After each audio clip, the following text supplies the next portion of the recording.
Good. Go ahead, That's Hoy. helpful. All right. So we are having 15 participants and we are live. Let's get our cameras on, guys. Yes. All right. A very good evening and a warm welcome to another live session with College UX Design Community. Today's event is called Ask Me Anything with Prasad. And before we dive in more, let me tell you what we are going to do today. I mean, what's in it for you? Tonight, we have about a list of like 15 questions.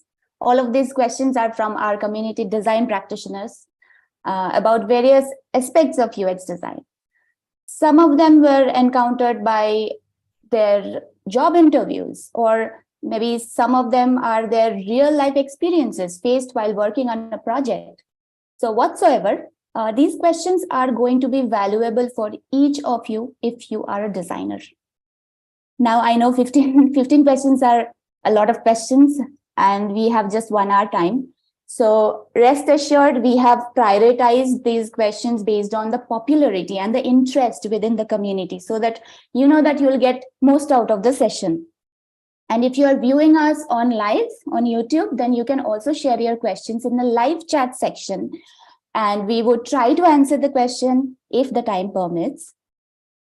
Also, before we proceed, let me quickly tell you who we are and what College UX Design Community is all about. We are a UX design training platform on a mission to empower designers like you to achieve your full professional potential. Led and founded by our Chief Instructor Prasad, we believe in fostering a community with a learning environment that helps designers to grow and support each other in this ever-evolving field of UX design.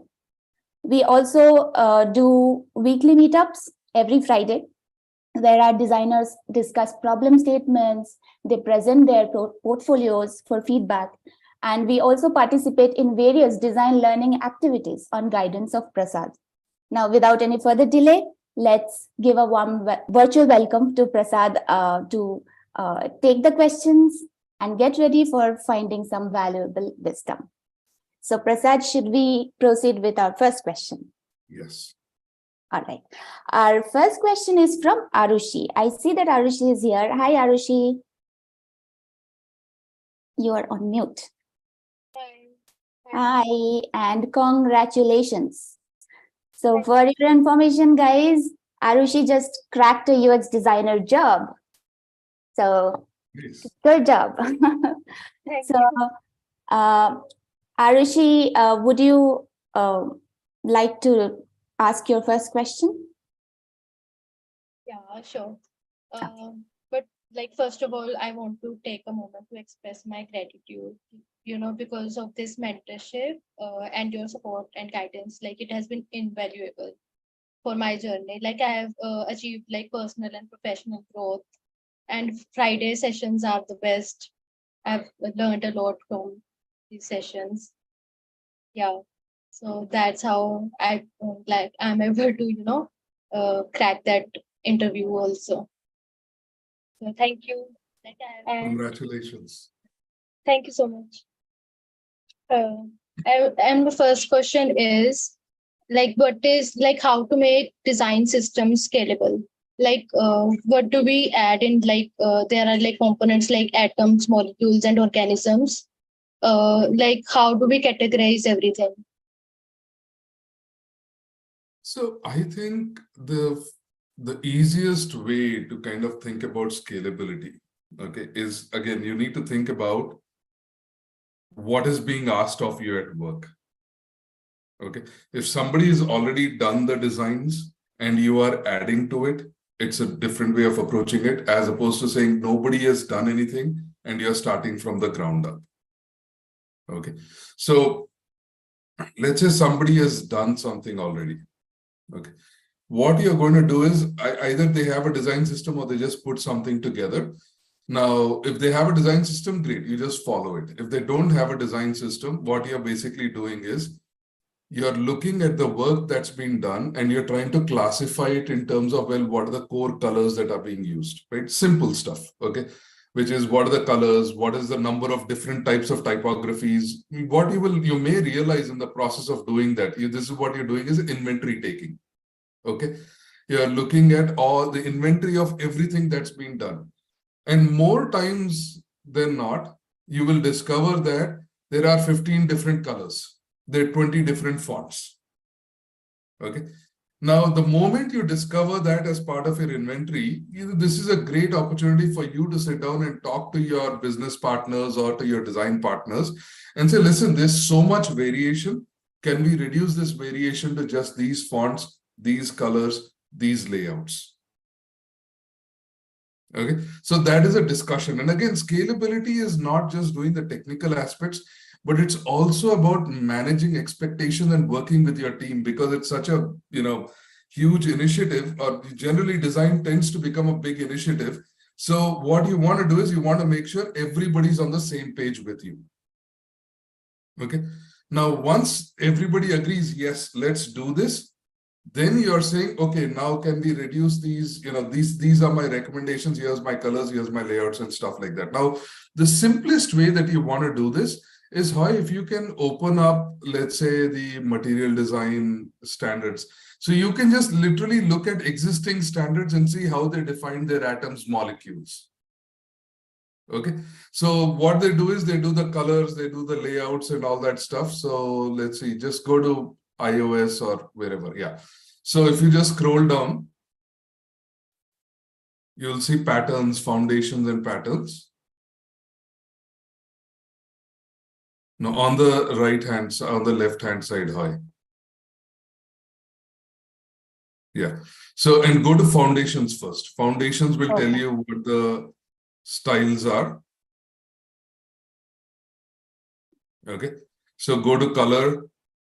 You would see, so you define whatever is in here, however they're defining, just follow the similar systems. Okay, so they define the colors, they define their typography, then they define their different widgets, calendar widget, whatever widget. So you basically look at your app and identify all the widgets that are required, and you basically define them. So that's the simplest way to kind of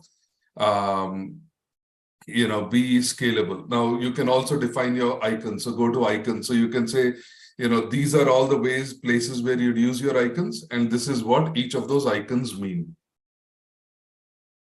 Okay, and you basically create a standard template of all these icons and all that. So no matter who is using it, everybody's leveraging the same assets. Okay.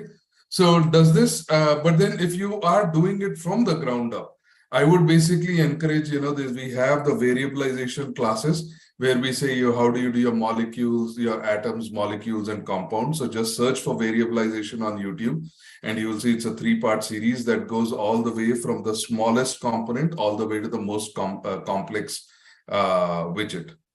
Okay. Now, what I would also suggest is, there's also other websites that are out there. So the iOS, Android has also defined similar standards. Atlassian has also defined similar standards. So I would just encourage you, just look at how they're defining and leverage the same standard for yourself. You don't need to do anything brand new. Just, they've got the template, just leverage that template. Okay. Does that answer your question? Yes. Yeah. And then see, initially, when you're starting off the first couple of years, you're just looking at what somebody else has done and how they're implementing it, and you're just making modifications on that. But as you get more senior, you can start then defining your own standards. Okay. But initially, don't take that risk. But the one thing is, I've seen so many designers who've actually achieved a lot of success and trust within their company just by doing the inventory taking. If you just go in and look at the system they have and say, this is how many different stuff you have, let's modify this and reduce it to this much, you automatically have a lot of credibility within the team. Cool. Awesome. Go ahead, Saurabh. You want to add something else? Yeah, I just wanted to put some lights on the word scalability, right? So when you are designing something by doing, following the atomic design approach, looking at the atoms, the molecules, and then frames and all. But the intention behind that is you are having a lot of different devices, right? You use phones, you use desktop, tablets, and all those things, right? So first thing is reusability. How do you, design for reusability? Whatever components or patterns that you are designing, right? How can you use that for more than one instance or use case? And you are designing in a such a way that for different use cases, you have optimized your component. So you don't have like 100 different components, but just with 5 or 6, you are able to address those use cases, right? The other important point is after reusability, it is basically not just one final answer. Tomorrow, there will be more devices that will be coming in, right? So how do you make sure that your design is modular so that you can evolve it tomorrow, right? So you keep all these things in mind when you are designing these small, when you are deciding about foundations like colors, typography, then components, and then patterns, right? So it's scalability is the mindset that will help you, be future ready for designing for, next generation products as well, while you are optimizing the current design that you are doing.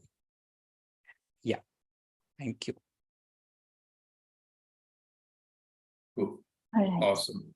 Awesome. Let's move to our next question. It's from Wait, Apurva. Sonu needs some clarification. Sonu, can you explain where you're stuck?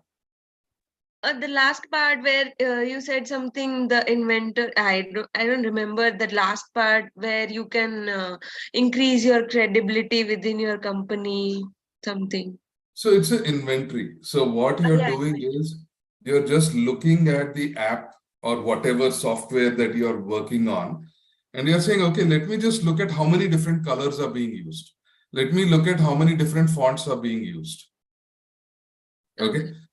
So what you're doing is, let me look at how many different calendar widgets are being used, for example. Okay.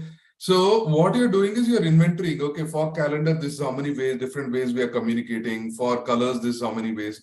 So when you start doing that, what you will realize is invariably, because you have designers that have worked previously, there'll always be a scope creep. Because there's so many, everybody will want to do their own thing. Ultimately, there is no standardization. Okay. So that is what the whole process of inventory is. So you're inventorying the existing app, you're identifying all the variations of the different visual elements. And then you are saying, yeah, can we optimize it and can we make it tighter? Because then you don't have to use as much engineering, you don't have to take as much time to develop the application as well. So you are basically making a business case to standardize everything. Okay, got it. Yeah. Cool. Thank you. Awesome. And thanks, Saurabh. So that is good clarification. Yeah, let's go on to the next one. All right. So next question is from Apurva. I think she's here. So Apurva, would you like to ask your question? Yeah, hi. Am I Hey, audible? can you turn on your camera, Apurva? Sir, I'm in my office setup, so that won't be possible. I'm sorry. Okay, cool. All right, go for it. Okay, yeah, okay. So first of all, I'd like to thank Prasad sir for all this valuable information. I mean, like, I don't join the videos because I'm in office, but I do make sure that I watch the videos, like the one thing that I can say is, yeah, there's a lot of information, but the one primary thing that stands out for me is ki you tell us how to think, which is great. Like, yeah, information is everywhere, but like how to think is something unique that I've learned here. So thanks a lot for that. I'll move on to my question. So I work in a product company and we design tools with the help of machine learning and AI for manufacturing companies, to help them optimize their process or their output. So right now we are developing multiple products/tools, and I'm the only designer apart from multiple product managers. So I'm more involved in designing the interface, rather than being in the product building meetings. So yeah, like it's like I'm involved in the at the end, okay, this is what you've finalized, why don't you make it like into a pretty UI.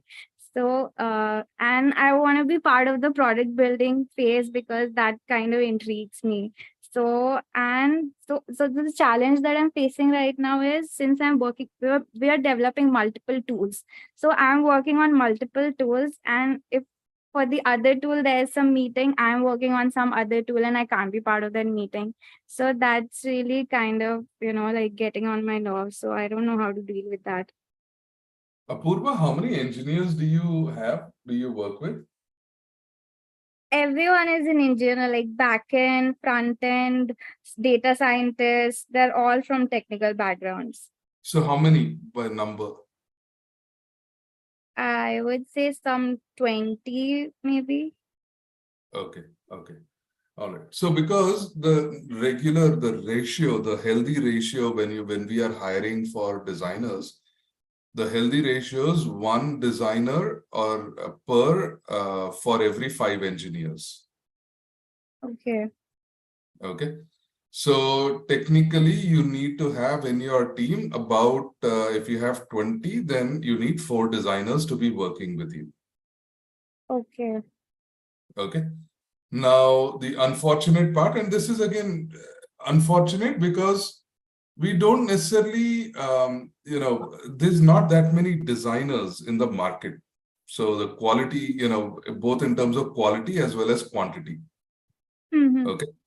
So it is a very hard job to hire designers. And so, most companies are lucky if they find one designer to do the work, and that's where you are right now. Yeah. Okay. So, but that doesn't solve your problem, but I'm just basically giving you a little bit of context to understand, why you are where you are. Okay. Right. Okay. So now that you're in this situation, what can you do to come out of it? Okay. So the core question that you want to be asking is, the thing that you're saying is, how do I go from being a day-to-day design person to a strategic design person? Right. Okay. The way you want to be doing that is, you want to basically ask questions about why. Why are we doing what we are doing? And I would also open it to the other designers within this group as well to see how they've solved it. But a very simple way to kind of say something is, why are we doing what we are doing? What is the problem we are solving? Okay. Asking those questions of your stakeholders is a really good starting point. Okay. The other aspect is basically saying, okay, so if you are going to solve this, can you optimize some of the work? Because you have to somehow create time for yourself, because at the end of the day, if everybody is giving you work, okay, you don't have time. So the problem that you have to solve is, how do you create time for yourself? Right. Yeah, that's exactly. Yeah? So the way you create time for yourself is either, you increase the timelines for the work that has to be done. Okay. You understand? Because at the end of the day, if somebody comes to you and says, okay, how long will it take for you to do this? Okay. You're basically giving yourself zero time to think, and 100% of the time on execution. So you're basically quoting 8 hours, which is based on 8 hours of pure execution, isn't it? Right. So what you want to do is, you want to start quoting about 150 to 170% of what time you assume you need. Okay. Okay. So if you think you need 1 day, you say, I need about 1.5 days to 2 days. Okay, sir. Okay. So that is the first thing you're doing, is you're increasing the time. Now, when you increase the time, what happens? Okay. Things slow down. Yeah. When things slow down, now the company has an additional incentive to kind of say, okay, let me hire somebody else to do this, or let me hire an additional person to do this. Yeah. So this is where you can actually have an opportunity where you turn around and you say, listen, I'd like to hire a couple of interns. Is it possible to hire a couple of interns for 2 or 3 months? Because you want the team to kind of get habituated to getting additional help in the organization. Because even convincing them that you need more people is a process. Right. Yeah? So that is the way you want to approach it. The other aspect is always question on why you want something done, and also kind of start thinking about, okay, so, here's one design, but here are two other alternatives. So this is the design that you wanted me to do, but here are two other alternatives that will solve the problem. Because, because now that you have the extra time, you can give the alternatives. And the advantage with that is they will try that one design that they've originally wanted, but eventually they'll come back and say, okay, there are problems. I think we liked your design better. Let's go with your design. Okay. And this has again happened. So for Mohan, it has happened. It's like, I think it's happened for a couple of other folks as well within the community. They will do one design and they will recommend two other designs. And then the one design that they wanted, they will try it. It doesn't work. And then they'll go back to your designs. And gradually they will start, instead of saying, I want you to do this, they will start coming back to and say, what do you think we should do? Okay. Okay, so that is also a technique that you want to do. And the third part that you also want to do is you want to be a little bit more disciplined about how other people are treating you. Okay, so what that basically means is, as soon as the meeting is done, you write a minutes of meeting and say, these are the clear deliverables. This is how much time it will take. Because I'm sure when somebody tells you to do something, there'll always be changes in the product, isn't it? Right, right. And then when the changes happen, now you're working last minute to fix everything up.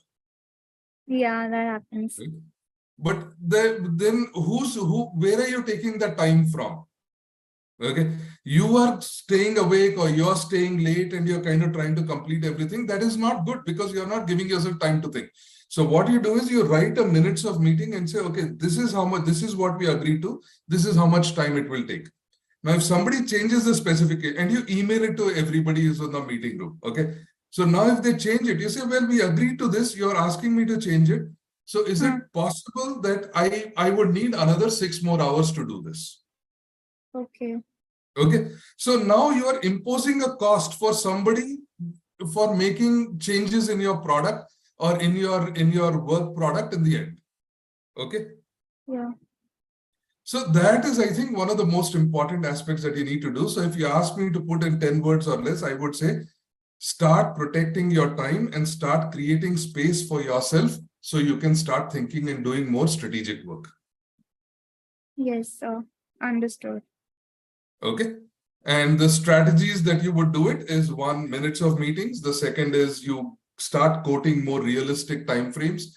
Whatever you think, add the thinking time to it. So it's like 1 day, the 1.5 days or 2 days. So that's how you're going from 1 day to 2 days. Okay. And then you're holding other people accountable for the work they're doing. All right. Right. Yes. Cool. Understood, sir. Thank you so much. Yeah.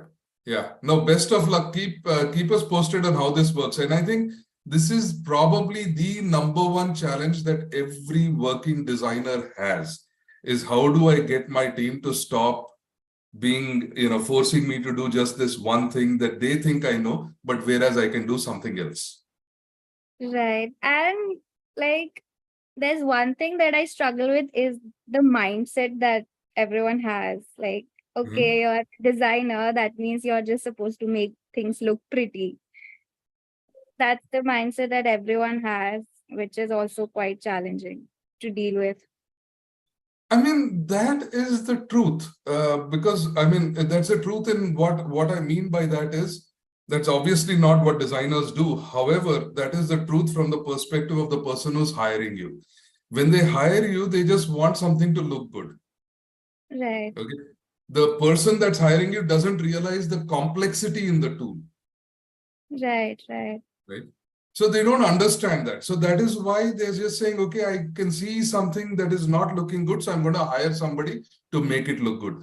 So it is upon us as design professionals to educate them and create that space and say like, okay, this is what I can offer uniquely as opposed to just doing something artistically. Right. So, and this is where, again, it comes back to the original conversation, which is type 1, type 2, type 3 companies. Okay. So again, this is also something that I would say, Apurva, you need to think about is type 1 company. And this may seem a little bit harsh, but, this is important to realize in your career. Type 1 companies are companies that don't want UX and don't care about UX. They just want you to do visual design or graphic design. That's what it is. Okay. So with this kind of companies, no matter how much you fight, you will never be able to convince them. Okay. Okay. So your best option in that, if you are in a type 1 company where they don't understand, they don't want to understand, all they want is tactical work from you, your best option is shift your jobs. Okay. Okay. Because you could spend 2 years there, nothing is going to change for you. And like 2 years, it'll be like, I'll be like, I didn't learn anything. What am I gonna do? Exactly. And I've seen companies that will tell you, I used to have one person I was mentoring a while ago, and he would say, see, I've got 15 years of experience. I'm like, 15 years and you still don't know this, like what is going on? Okay. He would say, see, the problem is, I did graphic design. I started in advertising. At some point, I got frustrated. I want to get into UX. So I went to my boss and I said, listen, I want to get into UX. So I'm resigning. He said, no, don't resign. I'll give you more salary and I will change your title to UX. You will start doing UX. Okay. So they changed the title. This person spent another 4 years doing graphic design only. Okay. Then they said, okay, I don't know what else I'm doing. So then he went back to the boss. He said, no, you are doing good UX. This is what UX is. I'm going to make you a senior UX guy, but you're going to continue doing the same thing. So by the time, then this person went to a different job. Now the new company is not going to give this person work that this person has never done, isn't it? So they will look at what you have done, and based on that, they will say whether this person is fit for my job or not. And so this person, all they did was graphic design. They moved into a graphic design job. So even in the new job, they did the same thing. So long story short, they ended up doing 15 years and realizing that they didn't really know UX. Yeah. And that's what I dread the most. So that is where you have to be very careful. And this is where, again, the power of community, right? Coordinate with other members, talk to them, see their opportunities, and then you kind of navigate. Because within our community itself, there's a number of people that have got job offers and all that, because once one person goes in, they have a job, they understand this is UX, they will automatically come back into the community and recommend other people. So I would just say socialize, connect, and network, and that's where your opportunities will start. Okay. Now you have type 2 companies, which are, type 1 companies is like, ignore. Type 2 companies are companies that know what good UX is, but they don't know how to get there. Okay. So they usually have good advice, or they've come from companies where they've seen the power of UX, but they really don't know who to hire, how to hire, what to hire, and all that stuff. So these guys on the other side are also, they need education. They need, they say, I'm going to do this, and then they'll give you the space to do it. So that is where, it's you want to be, when you're interviewing for jobs, always keep an eye for, do they understand what UX is? Do they understand what UX people do? So that's an opportunity for you. And if you get into that job role, then you can grow very, very quickly within that system. And type 3 companies are the mature companies. They know good UX is and they know how to get there. So they know the whole system. Okay. So if you get into that kind of a company, you're pretty much set. So you are going to be working the process, and you get to learn a lot, and you get to kind of explore. But, the work that you do will be very narrow and repetitive again, because, when in a very mature system, they'll say you have to do this and do this again and again until you're really good. Right. So that's what the system is. Okay. So that is a larger career planning kind of a strategy. You need to just think about that and work around that. Okay. Okay, sir. Cool. Thank you so much. Yeah. Go ahead, Hi. All right. So our next question is also from Arushi. And Arushi, I would let you ask your next question if you are ready. Yeah, sure. So basically, what are the processes that we need to follow in what is the difference between the work process in a startup and an MNC for design, UX design? So this again goes back to type 1, type 2, type 3 companies, but we actually talked about this a while ago. And Hoy, do you have that slide where we have Yes. the different types of companies? And I want you guys to understand this, because when you're planning your career, this one slide will make a huge difference in terms of where you go and how you end up. So, I'm going to share my screen. okay. And here we go. All right. Is everybody able to see the screen? Yes. Okay. All right. So there are different types of companies that are out there. Okay. There's product companies, there's service companies. Okay. So product companies are you're creating a tangible product, whereas service companies are, it's like a TCS or a Wipro, whatever, where, you are hired to solve the problem for somebody else. Okay, not your own company. So when you look at the difference, the questions when you're asking, I'll get to that. But, when you look at a small startup, in a small startup, it is, your title may say something, but you're basically doing everything within that organization. Okay. All the way from saying, ordering the water to designing the product to talking to customers, everything is open game. Okay. So when you look at a small startup, what you get is a diversity of exposure. So you get to see your role and the roles of everybody else, and you're basically exploring everything within that organization. Okay. There's a lot of ambiguity because when you're talking about a small startup here, I'm assuming there's probably 3 to 4 people, or even in some cases, just maybe 2 people. So there's a lot of ambiguity. You don't know whether you're going to succeed or not. There's a lot of, you don't know whether you're going to get paid or not. So there's a lot of doubt there, but you are trying to figure out that ambiguity and solve the problem. Okay. The advantage on the other side, and these are all advantages, by the way, right? Because not getting paid, having ambiguity, it might seem like a punishment right now. But if you think about your career, the more senior you get, the more ambiguity you have to deal with. Okay. So if you're used to startup life, you're comfortable with ambiguity, you grow very, very fast in your career. Okay. So, which is why dealing and solving within ambiguity is a very important skill for the people that can handle it. Okay. So in this rapid growth. But what is it? The core problem is startup life is not for everybody. Okay. Most people will complain about startups because the same reason, ambiguity. I don't know what I'm supposed to do. I'm being told to do everything. The things that I call are positives are things that majority of people, 90% of people will struggle with. Okay. So the core question you have to ask for yourself is, do you have the emotional and mental flexibility to deal with so much stress? Okay. Because some majority of people, when ambiguity comes, we cannot handle stress. So if you cannot handle stress, don't do a startup. Okay. If you can handle that stress, you have the emotional and the mental flexibility to do it, and you can basically work fast and stuff like that, then there's no other place to start your career than at a startup. It's like one of the best ways to do your career growth. Okay. Because you get to see 360 degrees. Okay. Then the next step, but then, the question that you should ask when you're being hired here is, say, what is the scope of work? What will I be expected to do? Ask that question.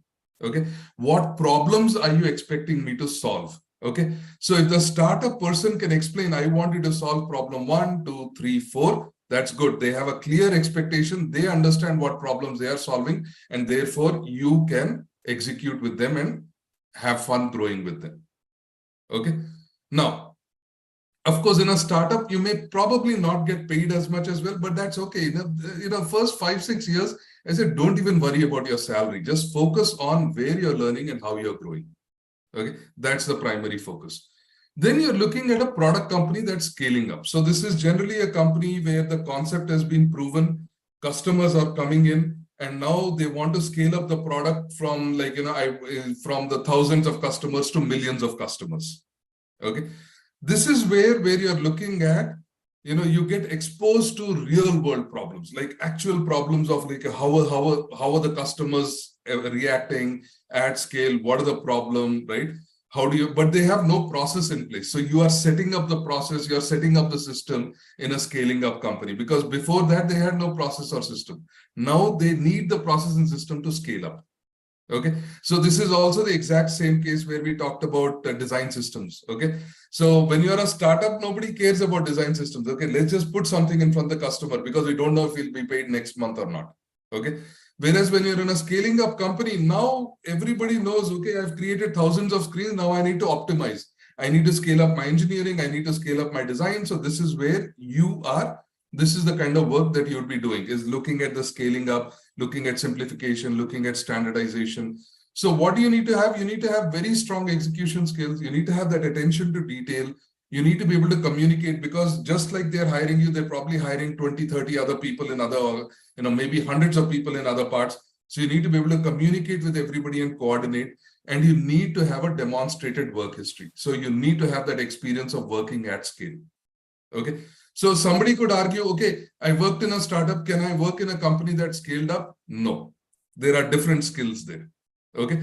In a startup, you are working to prove a concept and execute on that. Okay.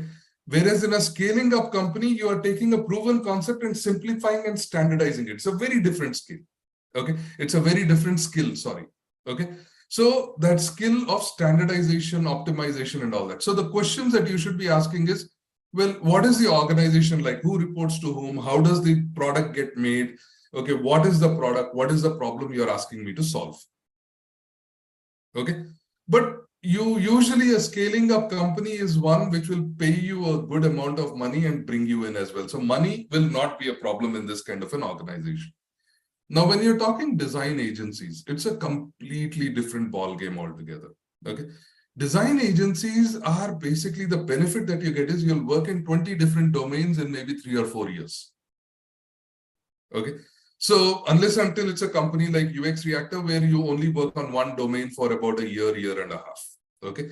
So again, that's what you want to be talking to the design agency. But then again, the simplest thing is you're basically looking at it and you're saying, okay, I get multiple domains and I get a lot of mentorship.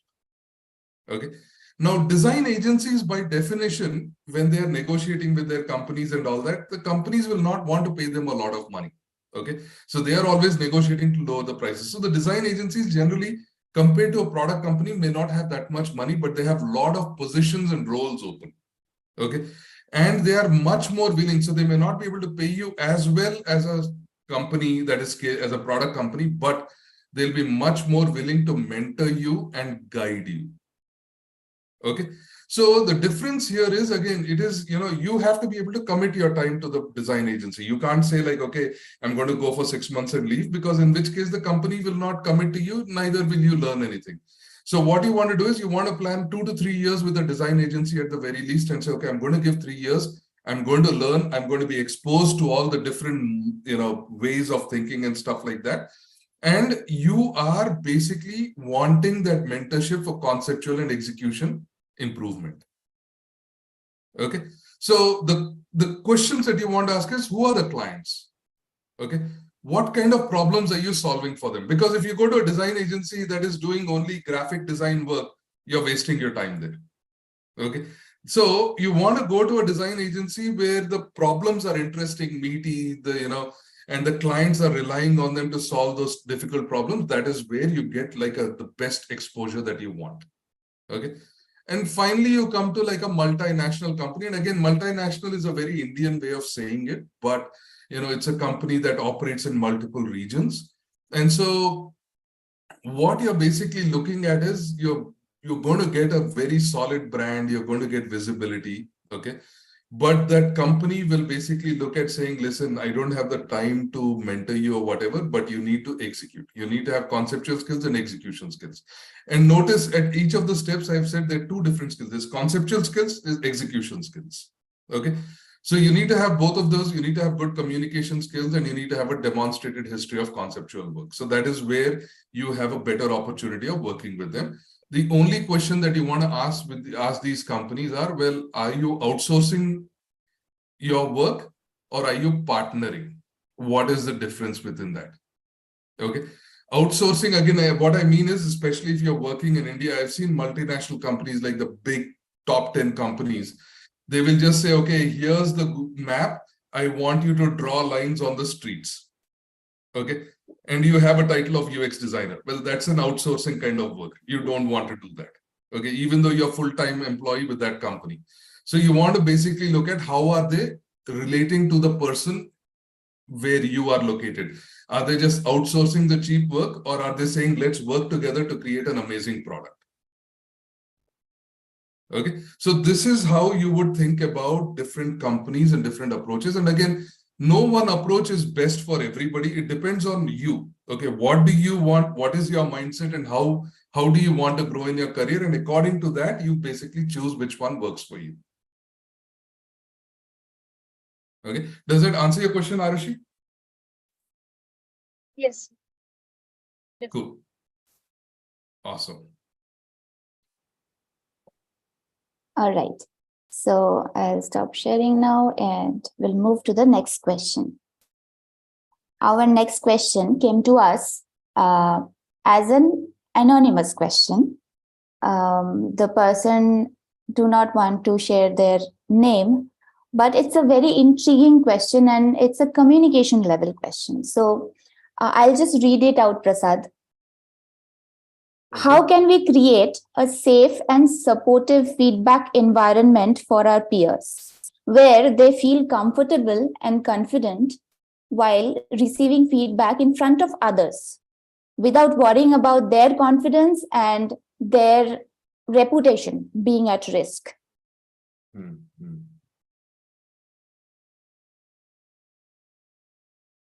See, there are, I think, two ways to answer this question. Okay. One is, okay, of course, as a design leader, it is my responsibility to create a safe environment. Okay. But if you don't have a safe environment, is that really that bad? That is the second part of the question. Okay. And I'm going to answer both of those questions because I think the underlying assumption is safe environments are better. I would argue safe environments are not better. Okay. So let me actually take this second part, my argument, and present it to all of you. Okay. I remember early on in my company, I was in this pretty big organization, and it was a rock star design team and all that. And there was a design team where there was a system process where we'd have design reviews. Okay. So every week, one of the teams would come in and they would present their designs. Okay. And the whole organization would get a chance, the whole design organization would get a chance to look at the designs and give feedback. Okay. Now, there were two managers who were reporting to this director. Okay. And both of these guys are pretty famous designers. They were both sitting in there. And one of the managers' team was presenting the work. Okay. Now, the other manager, for whatever reason, said, oh, that is bad. This design doesn't work. This is bad. That design doesn't work. That is bad. He's basically critiquing the work left, right, and center. Okay. Now, the senior VP and the directors were also sitting there in the design review and they're watching all this. Okay. So what do you think should be the reaction of the manager whose team is being criticized? Anybody? Go ahead, Achyut. So personally, I like being roasted. There is a reason for that because often people tend to learn the tough way in life. So that's my personal thing. But then if it is coming to this scenario, I think maybe the other manager who's being criticized or whatever it is, maybe they can wait patiently for the entire presentation to get over and could get into the, the bullseye point as to why the decision was bad.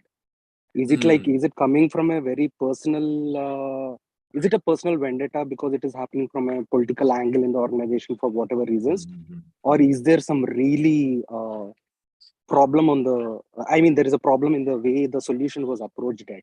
So if there is a Awesome. solution level problem, then, probably the expertise would be handling it on way. At the end of the day, we need to solve it. That's it. If it is a personal vendetta, then chalega. No, see, I think your point is absolutely right, which is what the manager did. The manager whose design was being criticized, that's what they did. So they didn't wait till the end. They said, oh, good point. I'll write it down. They wrote down the feedback and they said, do you have any recommendations to solve this problem? Okay. Now, the person who criticized is now on the hot seat to say, okay, how would you solve it? Okay. The first one, they said, no, we can talk later. Okay, fine, no problem.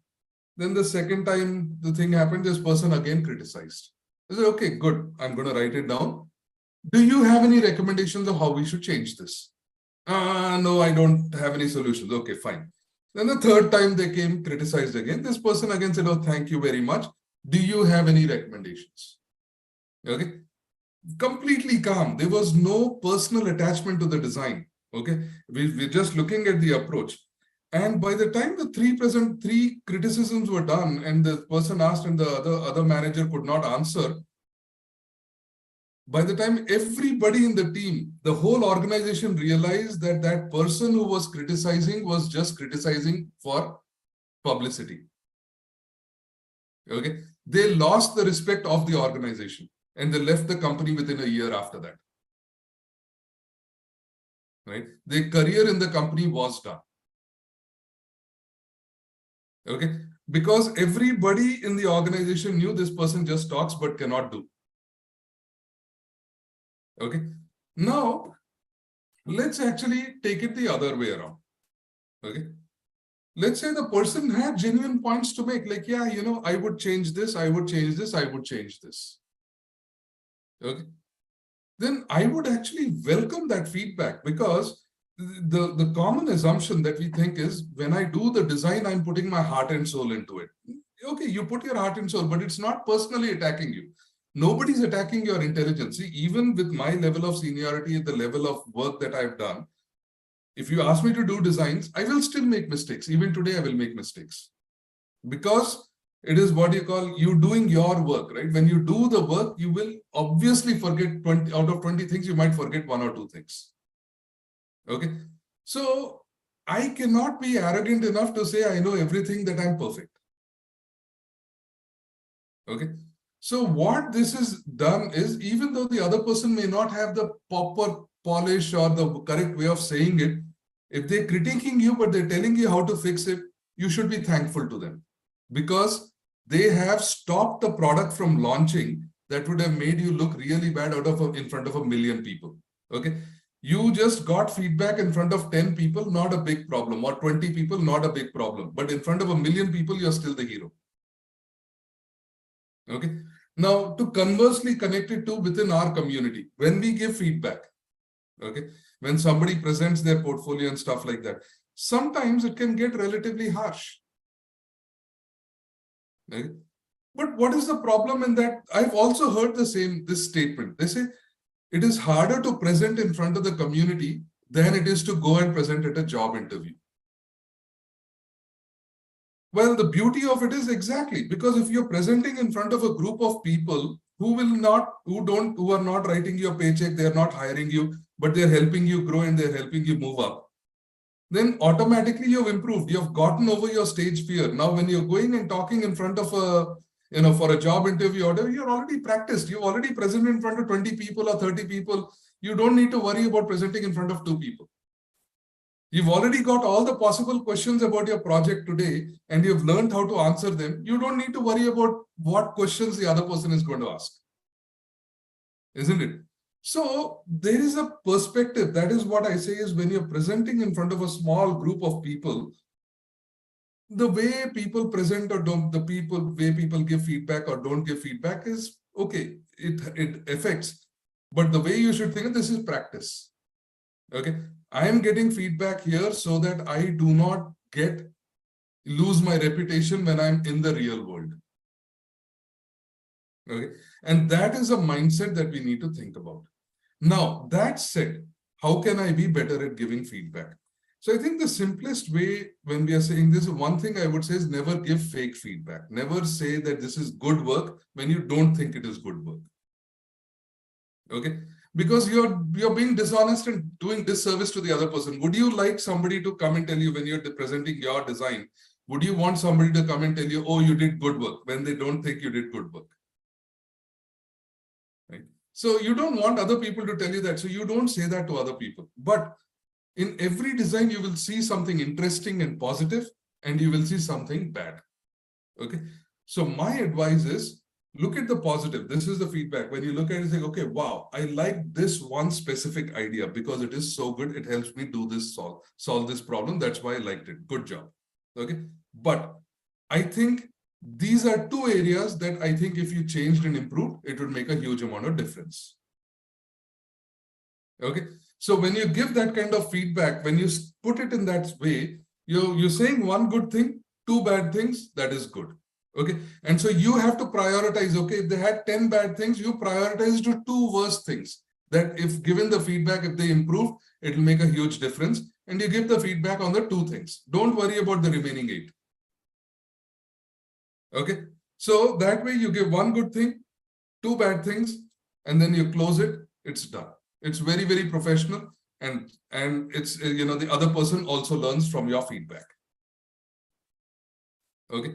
But overall, what I say is design feedback or design reviews are a standard part of any type 3 company. You go to any type 3 company, design reviews are a way of life. If a designer, and in fact, when you're being interviewed into a type 3 company, they are looking for ego. Okay. Because they say, can this person take feedback or not? If the person cannot take feedback and you go into a design review and then you get angry and upset and stuff like that, that destroys the team culture. So that is one of the things that every type 3 company is looking for is, can this person take feedback or not? If you cannot take feedback, chances are you're not going to be hired into that organization.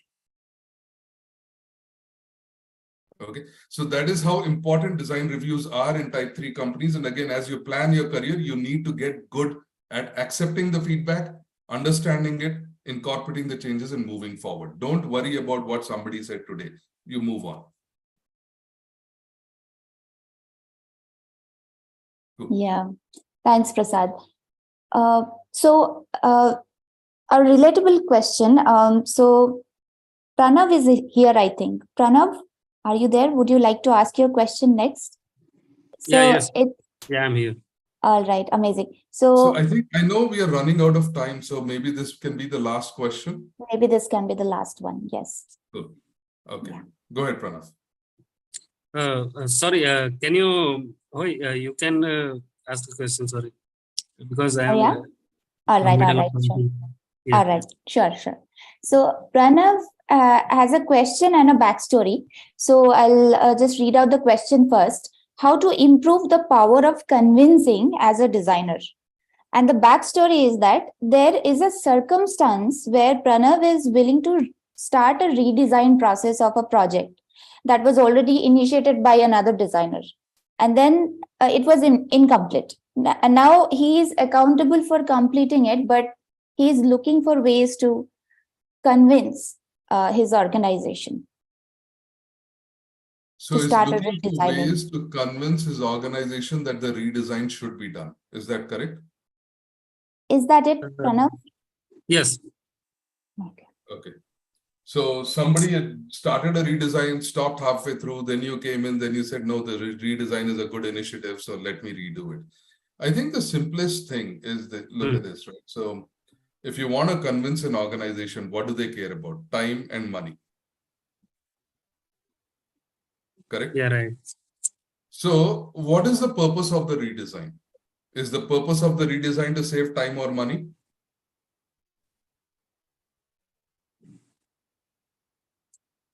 Will it save time or money? That question I need to ask them, right? No, that's a question that you need to answer because you're the designer. Okay? Yeah, obviously, because yeah. So the way you would look at it is, okay, why are we redesigning? So redesigning a standard, the most standard answer is scope creep, right? So you'll have so many widgets for the same work, so many designs for the same work, so many extra screens, so many colors. So you're basically doing an audit and saying, listen, we have 5 widgets for date calendar. Okay. That means you have 5 Right. code bases that engineers have to maintain. Isn't it? So if you have so much engineering, why don't you just have one engineering team manage your calendar?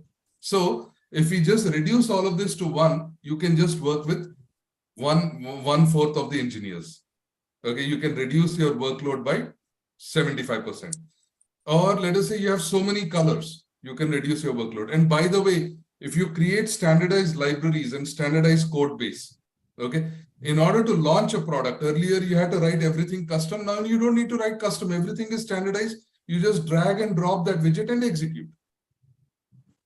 Okay. So that is when you're looking at redesigning, that is one argument that you can make. Okay. The second argument for redesigning is possibly it looks outdated. The screen, the page, or the experience looks outdated. Okay. If it's looking outdated, well, what is the business case for that?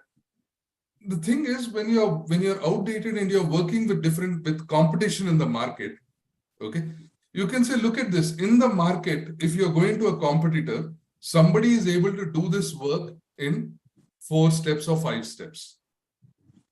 Okay. Now, on your product, people are doing it in 10 steps. Okay. So you can compare and contrast and say, okay, this is how your competitor is performing. This is how you are performing. Okay. So therefore, we need to be better. Okay. Or you can also talk about perceptions, because let us say your visuals are not that good or whatever, visually it is not excellent. Then you can say, well, what is the perception? How are our customers viewing us versus how do our customers view our competitors? So they say, oh, our competitor is smart, it is very fast, it has got all the information I want, whereas here it is hard, difficult, whatever. And you say, okay, yeah, this is the difference. This is why visually it looks so different. That is why you're getting different perceptions. Okay. So ultimately, when you think as a designer, what you want to do is you want to look at that specific redesign effort and say, well, why am I redesigning it? Okay. Am I redesigning for brand? Am I redesigning it to be more competitive? Am I redesigning it to be more efficient? So you think about that and then you build a case and communicate it to your team. That's the way you want to do it. Okay. If you tell your counterparts, we need to redesign, can you give me a reason or whatever? They may not have the same motivation as you do. Okay.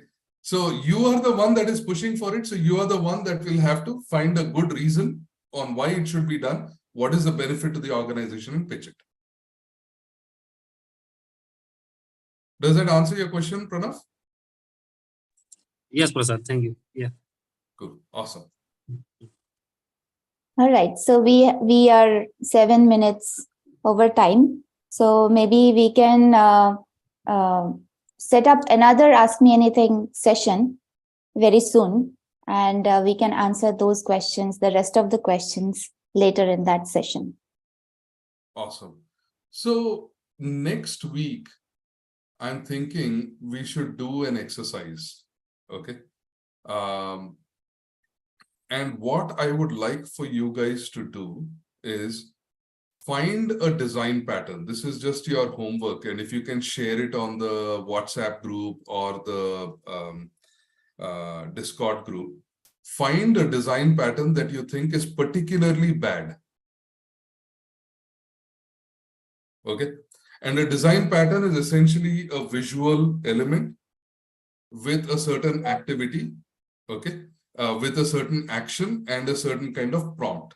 Okay. So it could be a design element of a calendar, or it could be a booking widget or whatever. So you choose whatever widget that is particularly bad. Okay. Share it. And what we will do next week for within that 1 hour is we will just literally go in and break out into groups and redesign it and present it to everybody else. Okay. I want you guys to practice how to take a bad design and get it to a place where it's really good within a very short period of time. Okay. Can we do this? Just say yes if you can do that. Achyut has a question, I think. Yeah. Go ahead, Achyut. Sir, any context, sir? Because I mean, I don't know if I'm thinking it in the wrong way. I feel a particular design pattern has to do with the context in which it is being used. That's fine. Take any context. It doesn't matter. We will solve it within the same context only. Okay, okay. Okay. If you have a design pattern in a travel context versus a medical context, doesn't matter. Same context, we will try to solve it. Okay. Okay. And next week, let's make sure we have our books and pens and papers and everything ready so we can just do a lot of sketches and take pictures and share it with everybody else. Okay. Chalo. Thank you, guys. Have a great weekend. Bye. Thank you, Prasad. Thank you, everyone, Thank for you, sir. joining. Thanks, everyone.